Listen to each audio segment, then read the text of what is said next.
이 시간 함께 살펴보실 말씀은 마태복음 14장 13절에서 21절까지 말씀입니다. 마태복음 14장 13절에서 21절까지 말씀 한 절씩 교독하겠습니다. 예수께서 들으시고 배를 타고 떠나사 따로 빈들에 가시니 무리가 듣고 여러 고을로부터 걸어서 따라간지라.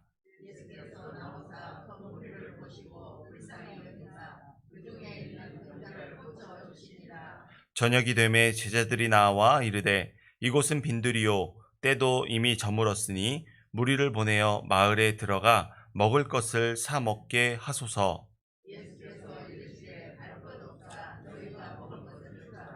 제자들이 이르되 여기 우리에게 있는 것은 떡 5개와 물고기 2마리 뿐이니이다.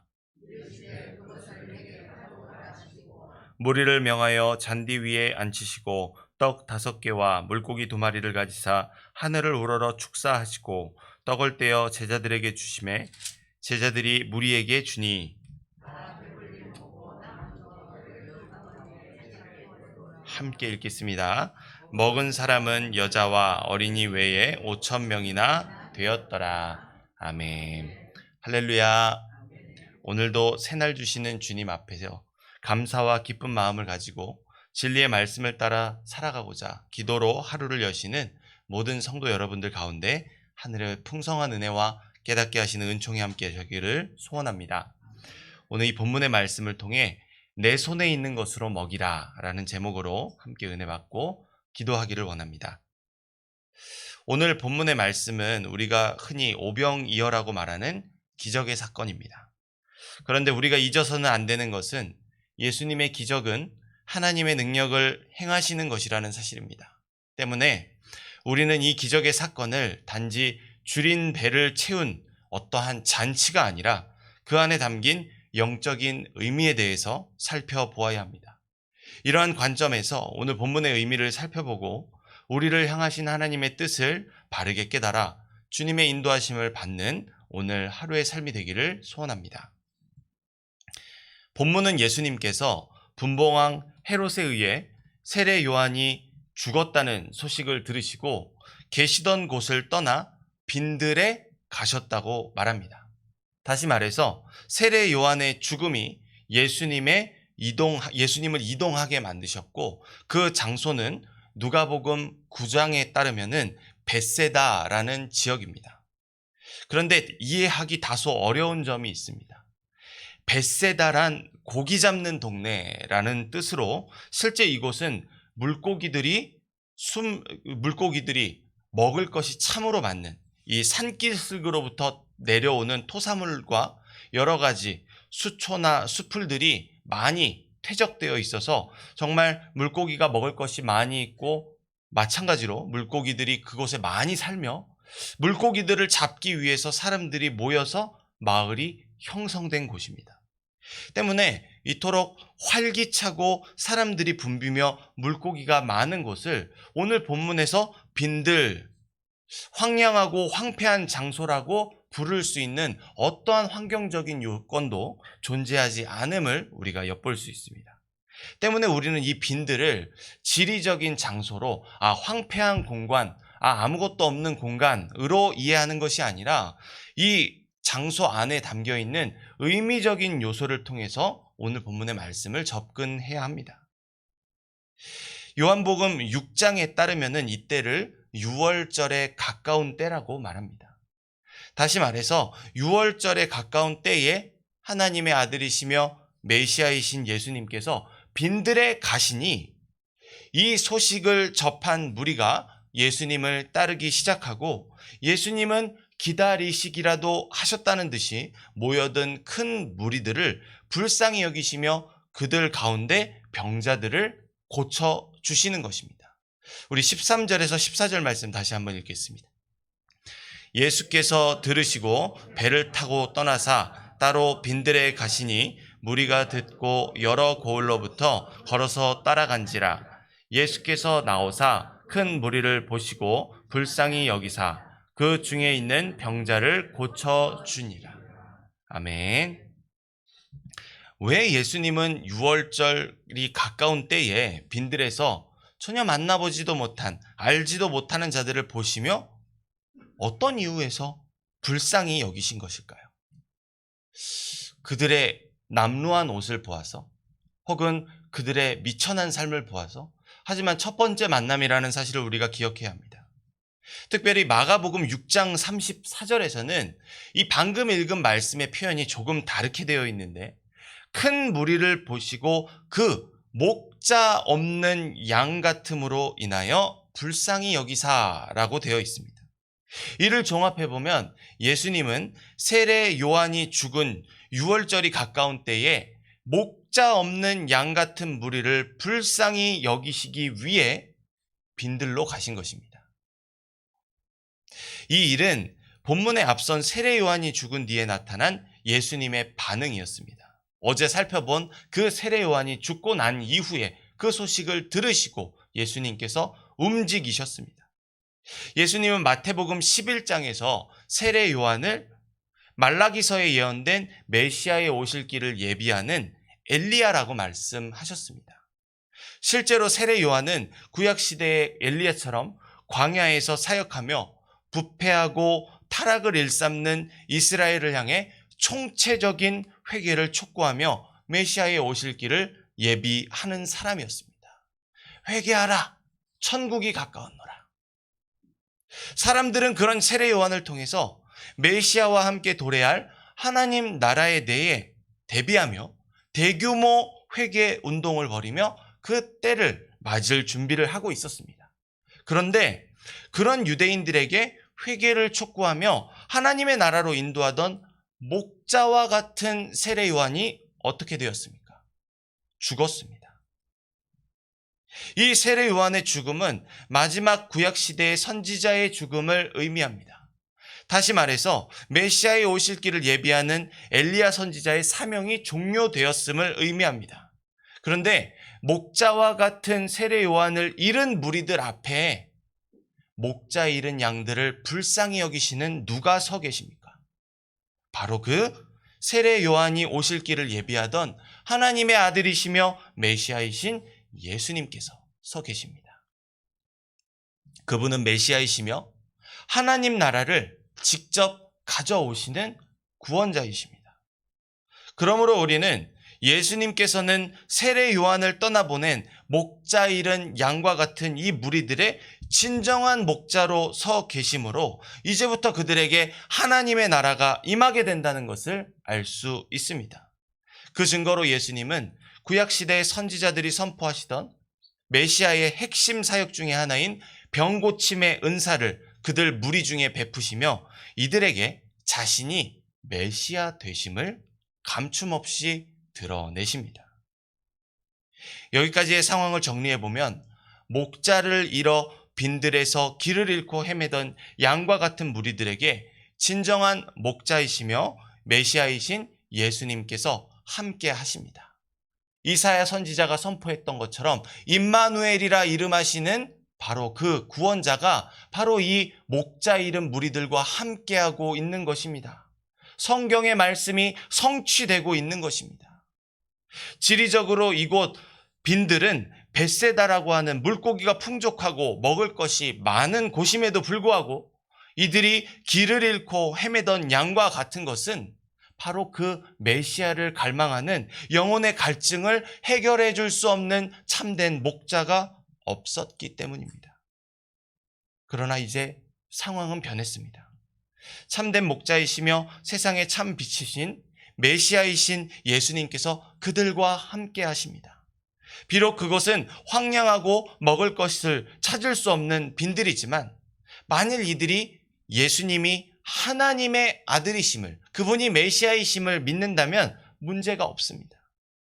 왜냐하면 지금 현재 이 무리들은 애굽 왕 바로의 손에서 구원하신 여호와 하나님, 그들을 메마른 광야에서 40년 동안 만나를 먹이시며 풍족함 가운데 첫 번째 유월절을 지내게 해주셨던 바로 그 하나님의 은혜를 선명하게 기억하고 있기 때문입니다. 근데 마침 그때가 어느 때입니까? 바로 유월절입니다. 유월절이 가까운 때 광야와 같은 빈들에서 하나님의 아들이신 메시아, 참된 목자를 만났기 때문에 이들은 먹을 것이 없더라도 의심할 여지 없이, 불안해할 여지 없이 모든 것을 만족할 수 있는 상황이 마련되어 있는 것입니다.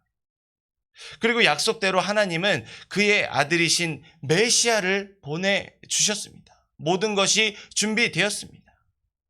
저녁이 되어서 먹을 것을 구할 수 없는 상황 중에서도 제자들이 굉장히 분주해하며 이들을 어떻게 먹이냐며 걱정하는 상황 중에서도 예수님은 확신에 차 있으십니다. 우리 15절에서 21절 말씀 함께 읽겠습니다. 저녁이 되매 제자들이 나와 이르되 이곳은 빈들이요 때도 이미 저물었으니 무리를 보내어 마을에 들어가 먹을 것을 사 먹게 하소서. 예수께서 이르시되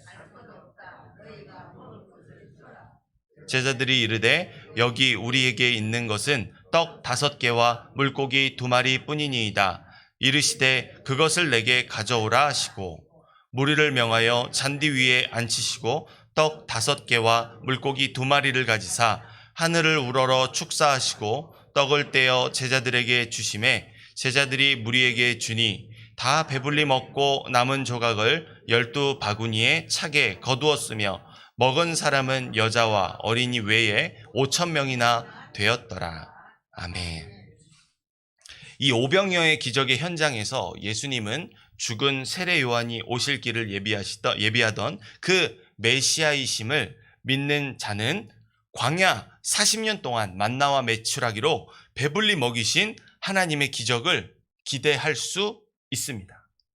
그러나 제자들은 눈앞에 펼쳐진 두 번째 출애굽 사건, 즉 구약 시대에서 애굽왕 바로의 손에서 목자 잃은 양들을 능히 구원하시고 그들을 광야에서 먹이시고 기르시고 입히신 이 기적적인 사건이 빈들에서 목자 잃은 양들에게 재현되고 있음에도 이 제자들은 전혀 이 사실을 깨닫고 있지 못합니다.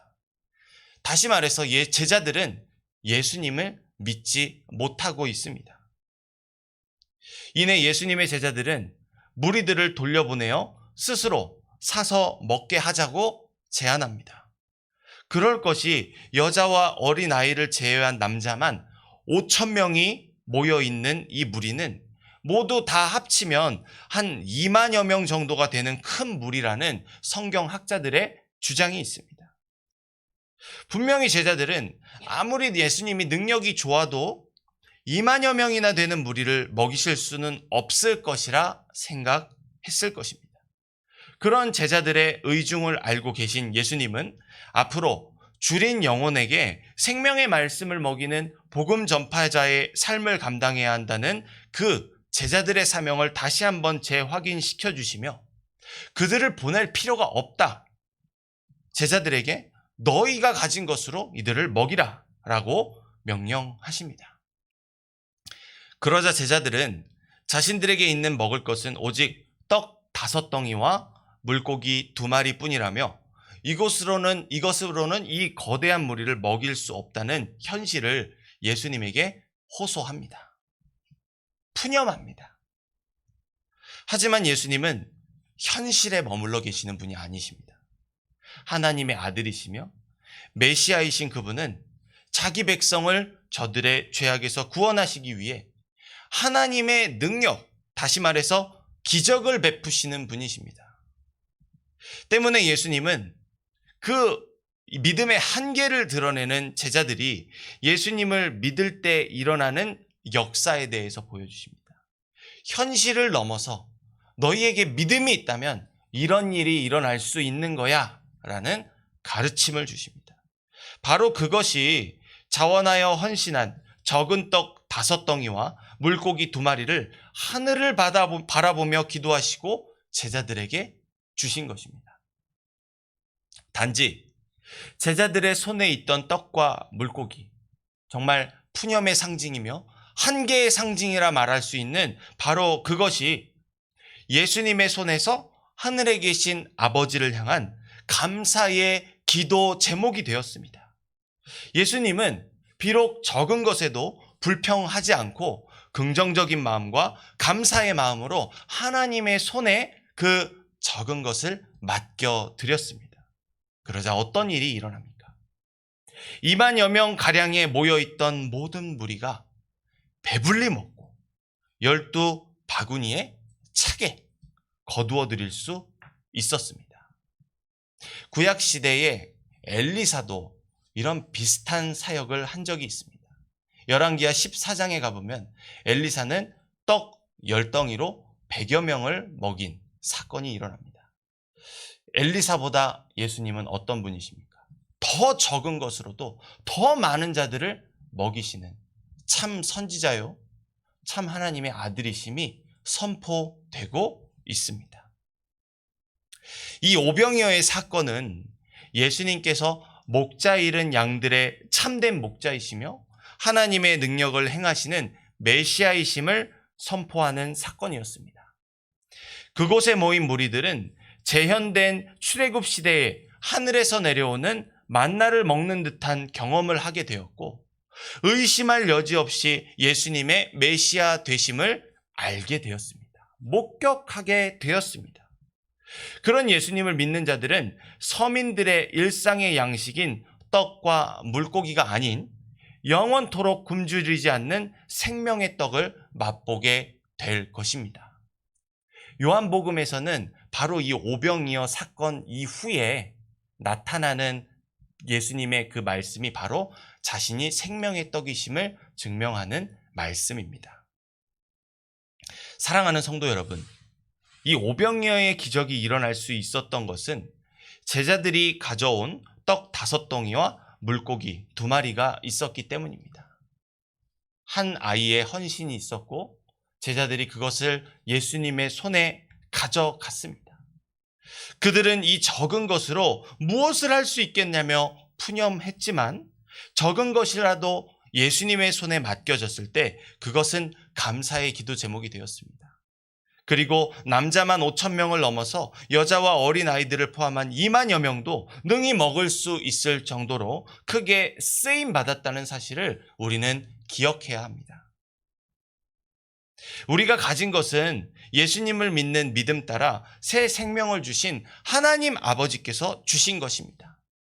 만일 그 가진 것이 작더라도, 보잘것 없더라도, 드릴 것이 없어 눈물로 기도만 할지라도 우리는 신세 한탄이나 푸념이 아니라 온전히 우리가 가진 것을 주님 손에 맡겨드려야 합니다. 바로 그때 우리의 작은 헌신은 수많은 무리를 의의 길로 인도하시는 참된 목자이신 예수님께로, 구원자에게로 인도하게 될 줄 믿습니다. 그러므로 내게 있는 것이 아무것도 없다며 신세 한탄하는 연약한 믿음이 아니라 우리 자신을 아낌없이 주님께 내어드리며 우리에게 없는 능력마저도 더하셔서 영광 받으실 하나님을 기대하고 신뢰하는 부요한 믿음의 소유자가 되시기를 소원합니다. 그런 믿음의 고백으로 나아가는 성도 여러분들의 삶을 통해 하나님은 또 다른 오병이어의 기적을 일으키시며 많은 영혼들을 주님의 품으로 돌이키실 줄 믿습니다. 이러한 믿음의 고백을 가슴에 품고 오늘도 주님께 영광 돌리는 삶을 사시는 모든 성도 여러분들이 되시기를 소원합니다. 기도하겠습니다. 자비로우신 아버지 하나님, 크신 은혜와 사랑에 감사합니다. 좀 더 많은 것을, 좀 더 좋은 것을 찾아 헤매이며 참으로 목자 잃은 양과 같이 참된 것을 바르게 바라보지 못하던 우리에게 이미 주님은 모든 만족해 하시는 우리 안에 계신 살아계신 하나님이시며 우리의 모든 능력 되신 성령님이심을 바르게 깨닫게 다시 한번 우리를 옳은 길로 인도해 주시는 주님께 감사와 영광과 찬양을 올려드립니다.